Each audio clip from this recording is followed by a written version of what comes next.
Hey American literature friends, this is a short video that covers the Kate Chopin story, The Storm. You see Chopin right there. This is a story that has 5 sections. It's not that long though, and so what I want to do is just very briefly go through the 5 sections and then talk about how they fit together. Let's see if we can get the storm pulled up. You see here, this story is from 1898, right before the turn of the century, right in that same period when Kate Chopin was doing most of the writing that she is known for, that 1890s period. And really, in that same period when she was writing The Awakening, which would become her most famous novel. Fittingly enough, too, just like The Awakening, this is a story about this married woman acting out her desires that she never got to act out when she was single, really. Except for one of the things that the 5 sections does is, you know, like I just said, most people would tell you that the main character in this story is the woman, Calixta. At the same time, though, the different sections focus on different people, and by the time you get to the end of the story, Calixta's totally out of the story, and you're seeing the wife of the man that she hooks up with in section 2. So there's not one, you know, she's clearly the main character, but there's not one focus, and by the time you get to the end, she's totally not forgotten, but out of the story, because the story has shifted to another wife who feels somewhat unsatisfied. The irony is, and the twist is, that that woman is unsatisfied with the person who made her so happy and who she had the affair with. You get at the beginning, the first thing you see is not her, too. It takes her till the second section to get into the story. What you see in the first section right here is the leaves were so still that even Bibi thought it was going to rain. Bobino, who is accustomed to converse on terms of perfect equality with his little son, called the child's attention to certain somber clouds. The dark clouds, that's where the story gets its title, The Storm, that were rolling with sinister intention from the west, accompanied by a sullen, threatening roar. This story is all set in the countryside out of Louisiana, right outside of New Orleans, in the farmlands and the cotton and sugarcane plantations around and outside of New Orleans. And so what you get is Bobino, Calixta's husband, and their child, Bibi, they've gone to the store just to get some basics, including, you find out, a can of shrimp for her. They've gone to the store, and before they can leave or to go home, this storm breaks out, so they have to stay at the store and wait out the storm. The little boy, Bibi, says, "Mom will be afraid." Yes, he suggested with blinking eyes. Her husband, Bobino, asks if they have the servant there, this helper. That's important in the story because it's the servant's day off. And so Calixta is there at home by herself. A fortunate circumstance for what happens in section 2. That's part of what allows section 2 to happen. And so then you get the last part, the last sentence of this section. It shook the wooden store, seemed to be ripping great furrows in the distant field. Bibi laid his little hand on his father's knee and was not afraid. So what you get at the end is it's this storm. It's the biggest storm they've had in a couple of years. They are definitely stuck at the store and can't leave, and they are worried about her, their mom, and their wife. And then Calixta at home felt no uneasiness for their safety. She knows they're at the store. She's like, it's all good. She's just at the beginning of the store, at the beginning of this section, section 2, she is just at home doing traditional wife and mother stuff. You see her sewing. You see her taking care of the laundry that's hanging out to dry. Most of the first few paragraphs, she's sewing furiously on a sewing machine. She was greatly occupied and didn't notice the approaching storm like her husband and her son do. And then when it starts to get dark outside, when she starts to see the cloud, she goes out front where the laundry is, where it's hanging out to dry, and she's taking the laundry down, and she sees Alcée Lavallière rode in at the gate. She had not seen him very often since her marriage, and never alone. She stood there with Bobineau's coat in her hands, and the big raindrops began to fall. And so this guy, her neighbor, who you find out later in the story, when they were both single and younger, they had been interested in each other, had dated, but now they've both gone off, married other people, have kids with their respective spouses. He says, "May I come in and wait on your gallery?" You see right here. "May I come in and wait on your gallery till the storm is over, Calixta?" he asks. "Come along in, Monsieur Alcé." And if you don't know what a gallery is, that's that long, open front porch that you see traditionally on southern homes. It's in big houses, it stretches all the way across the front of the house. You got a full cover over it so that you've got shade, and so it would often be the coolest part of the house because you got the breeze coming through that shaded that open shaded front porch. And so basically what she's saying is, you come up on the front porch and wait out the storm. I'm going to go inside and take care of the laundry. Unfortunately, that doesn't work out because he expressed an intention to remain outside, but it was soon apparent he might as well have been out in the open. The water beat in upon the boards and driving sheets, and he went inside, closing the door after him. It was even necessary to put something beneath the door to keep the water out. So the storm's so intense, so violent, that it's blowing sideways. It's not helping him at all to be under the cover of the porch, so he has to come inside, and they have to stuff a sack under the door so that water doesn't blow in between the door and the threshold. "My, what a rain! It's good 2 years since it rained like that," exclaimed Calixta as she rolled up a piece of bagging. That's where they put the bag under the door. This is where, in that next paragraph, she was a little fuller a figure than 5 years before when she married, but she had lost nothing of her vivacity. That's where you start to get those flashbacks to when they had dated before. So the rain is beating, they're having a deluge. He sits down in a rocking chair, but then the storm gets worse. Let's see if we can find that.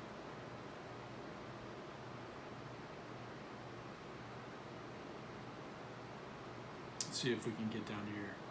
"Bonté," she cried, releasing herself from his encircling arms and retreating from the window. "The house will go next. If only I knew where Bibi was." She's still worried about her son. The storm's getting worse. She would not compose herself. She would not be seated. At the same time, she's getting stressed out and worried. He puts her hand on her. He's trying to comfort her. It seems at first like he's just trying to be a good guy and comfort her, but then things start to get heated. "Calixta, don't be frightened. Nothing can happen." He pushed her hair back from her face that was warm and steaming. Her lips were as red and moist as pomegranate seeds. And then he reminds her of when they were younger and when they were single and when they had dated. "Do you remember an Assumption, Calixta?" That's the town where they both came from, where they both grew up. She remembered. For an Assumption, he had kissed her and kissed her until his senses would well nigh fail, and to save her, he would resort to a desperate flight. If she was not an immaculate dove in those days, she was still inviolate, a passionate creature whose very defenselessness had made her defense, against which his honor forbade him to prevail. The suggestion there, she can't use very graphic language, and the language she's using right here would have been graphic for the time, but you're getting this sense that they were really into each other but never got a chance to hook up and fully act on it. All that honor and defenselessness and defense and all that stuff. And now they did not heed the crashing torrents, and the roar of the elements made her laugh as she lay in his arms. Now you have this situation where they go ahead, now that they're both married and have kids and are 5 years older, they just go ahead and act on the thing that they never got to act on before. And the whole rest of section 2 is just them going from the living room inside the front porch, going into the bedroom, hooking up. At the end of section 2, let's see if we can find this. The one important point at the end of section 2 twists you back into reality. The rain was over and the sun was turning the glistening green world into a palace of gems. Calixta on the gallery watched Alcé ride away. He turned and smiled at her with a beaming face, and she lifted her pretty chin in the air and laughed aloud. You get that? The growl of the thunder was distant and passing away. The rain beat softly, inviting them to drowsiness and sleep, but they dared not yield. So they hook up, they're in the bedroom, they're both tired, and they both are on the verge of falling asleep. They know they can't do that though, because as you see at the beginning of the third section, her husband and son are on the way home. So he's got to get up, wake up, and she's got to get up and get herself straightened out, get things back to normal. And you see in section 3, we're back to happy dad, happy son. They're headed home through the fields, either cotton or sugar cane. It's kind of hard to tell, and they both would have been in Louisiana. And they're just headed home through the muddy fields. And the only thing that they're really worried about is that she's okay, and that they're walking through these muddy fields, getting their clothes dirty, that she's going to be mad at them because they're muddy and dirty when she gets home. They get home, though, right in the middle of section 3. Calixta was preparing supper. She had set the table and was dripping coffee at the hearth. She sprang up as they came in. "Oh, Bobino, you're back. My, but I was uneasy. Where have you been during the rain? And Bibi, he ain't wet, he ain't hurt." So they get home, and she's not upset with them at all. She's just glad they're okay. She's just happy. She's super happy about the can of shrimp they bought her. The husband has been worried, that she's going to be mad about having to wash their muddy clothes. They get home, though, and she's super happy. Everything's all good. And he has no clue what has happened at the house while he was gone. Bobino and Bibi began to relax and enjoy themselves, and when the three seated themselves at the table, they laughed much and so loud that anyone might have heard them as far away as La Valliere's. That's Alcée's house, their neighbor. And then Alcée wrote to, and then the next section, okay, we forget Calixta and Bibi and Bobino. We're away from them, and the story shifts to Alcée. And he gets home from hooking up with Calixta and wrote to his wife, Clarice, that night. It's a loving letter full of tender solicitude. Told her not to hurry back, but if she and the babies liked it at Biloxi, if you don't know Biloxi, it's a town on the Mississippi Gulf Coast. It would have been a place to vacation if you lived east of New Orleans, like on that far east part of the Louisiana coast. But if she and the babies liked it at Biloxi, to stay a month longer. He was getting on nicely. Though he missed them, he was willing to bear the separation a while longer. And so he writes a letter to his wife and is like, if y'all are happy, don't rush home. Because he is, and the suggestion of this section is, after what happened with Calixta, he's fine without his wife. It's all good, and he may even be thinking, hey, maybe I could come visit her again. And then at the end of the story, section 5, you get this person who you have never seen. Not only do we jump away from Alcée, and we're totally away from Bibi and Bobino and Calixta now, we see the other end of the letter. We see Clarice get the letter, his wife. As for Clarice, she was charmed upon receiving her husband's letters. She and the babies were doing well, society was agreeable, many of her old friends and acquaintances were at the Bay in Biloxi. And the first free breath since her marriage seemed to restore the pleasant liberty of her maiden days, the days before she was married. Devoted as she was to her husband, their intimate conjugal life was something which she was more than willing to forgo for a while. And so you get what the twist at the end of the story is. Calixta and Alcée were so excited, so hot for each other in section 2, and so the suggestion is, well, it's just Bobino, and Alcée just does it for her.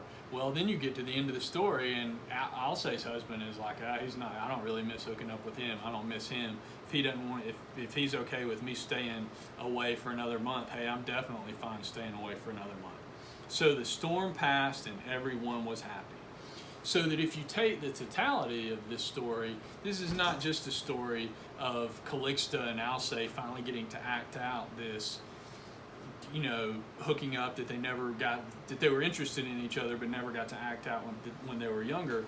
What this story really seems to be about is this suggestion that these people settled into their lives, they got married, they had kids, and they sort of all fell into a rut. Clarice, Alcée, Calixta, Bobino. And that what happened here is this sort of breaking up of that rut, breaking up of that routine, and this acting out of sort of what, especially in K. Chopin's day in the 1890s, would have been forbidden desires. And that these people are capable of a life and desires outside of spouse and children and sort of domestic activities. Because if you take Calixta and Clarice together, the suggestion is that what they have in common is that they are both not totally satisfied by what they get in their domestic roles, their mother, wife, homemaker roles. Neither of them is totally satisfied, which again is the twist you get at the end. Is that Clarice doesn't mind not coming home either. She's good. She's good being away from her husband. That really shows you the two big themes, the two big ideas that Kate Chopin comes back to over and over again are that sort of, it's okay for women to not be totally satisfied and totally fulfilled by their traditional roles, being a wife, being a mother, staying home, those kinds of things. And the sort of local color stories, stories focused almost totally on Cajuns and Creoles in New Orleans and in Louisiana, in the spaces around Louisiana. Like this story is set in this much smaller little community that seems to be, like I said, maybe even across Lake Pontchartrain, but like east of New Orleans or something like that, relatively close to Biloxi. If you have questions about this story or about Kate Chopin or about local color, just be in touch with me, but I hope that's useful for helping you fit together all the pieces of the storm. It's a short story, but it's in it's in 5 different pieces. So like I said, if you've got questions, be in touch. Otherwise, I hope that was helpful for you, and I'll see you for the next video.